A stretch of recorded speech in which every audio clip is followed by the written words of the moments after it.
అని మాధవ, ఒకవేళ ప్రతి ఆత్మ పరమాత్మ అంశ అయితే మరి ఉన్నతి అధోగతి స్వయంగా పరమాత్మే చేస్తున్నాడా? బురదలో పడిన రత్నం ఏ విధంగా ప్రకాశించదో అదే విధంగా ప్రకృతిలోని 24 పదార్థాల నుండి వేరైన ఆత్మ అది ఒక పరమాత్మ అంశే అనే సత్యాన్ని విస్మరిస్తుంది. ఆత్మలు ఎక్కువ శాతం తమ దేహాన్నే సర్వస్వంగా భావిస్తాయి. తాము దేహానికి భిన్నమని అవి తెలుసుకోలేకపోతాయి. శరీరానికి కలిగే సుఖం, దుఃఖం, రుచి, వాసన ఇత్యాది అనుభవాలను అవి తమ అనుభవాలని భావిస్తుంటాయి. అసలు మార్పు కోసం ప్రయత్నం కూడా చేయవు. ఇలా మార్పు కోసం ప్రయత్నం కూడా చేయని ఆత్మలు నిరంతరం అధర్మం చేస్తూనే ఉంటాయి.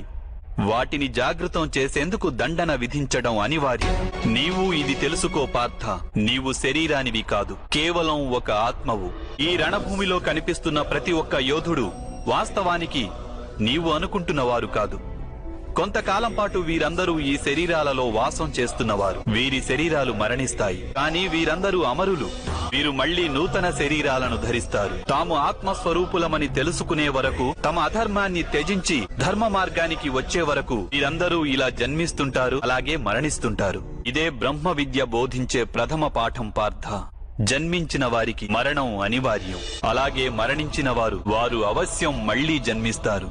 ఈ మహాజ్ఞానాన్ని సాంఖ్య యోగమని అంటారు.